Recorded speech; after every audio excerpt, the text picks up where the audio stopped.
name is Angela, and I was an exotic dancer for 7 years. There was a lot of things that appealed to me about the industry. The money, for one. For two, the creative part of it, because there is a creative part to it. Just the independence of it. It's a job where you're more in control of when you work, how long you want to work. If you want to take a vacation for 3 months, you can. I'd have to say the first night that I worked, I was thinking to myself, what am I doing? And right away, I just kind of shut off that inner voice and just went through the motions from that point on. You really can't stop to think about things consciously. You kind of just keep pushing it back, and you just tell yourself, I'm fine, this is fine, it's no big deal, whatever. Being a dancer, you're in company every night, but you're lonely inside. The customers, they all want to date you or grasp some part of you. There's always, invitations for sex and a myriad of other things. I never prostituted myself, but just having men say those things to you over and over each night takes a toll on you. At the time, I just blocked it out, but I started to have nightmares after I quit dancing that guys were saying how much to do this and throwing money at me, and you become real aware of men and their energy and when they're looking at you and if they're looking at you in a sexual way. I'm unable to relate intimately with not only just men on an emotional level, but also with women and friends and family. When you're dancing, there is a wall that you have to put up between yourself and whoever you're entertaining. And you have to learn how to put that wall up. You realize that nobody can get in after so long, but the big part of it is after so long operating like that, you realize that you can't get out, even when you want to. You don't even know how to connect as a normal, emotional, healthy human being. Ever since I was a child, I was searching for God. Especially at this point in my life that I was dancing, I was searching in a lot of different avenues and reading about a lot of different religions. I was involved in witchcraft. I read about Buddhism and all kinds of meditation. I was baptized into the Santeria religion. Basically, I was searching for God for a long time. I quit the dancing aspect of the business, and a couple months later was offered a position as the house mom of the club.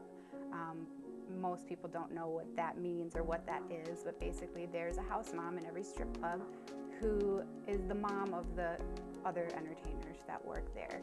And basically what I do is I bring them food and curling irons and tampons and all kind of feminine supplies and makeup and hair stuff. And being the mom of the club has put me in a position to just see these women as just fragile human beings and see them into their hearts.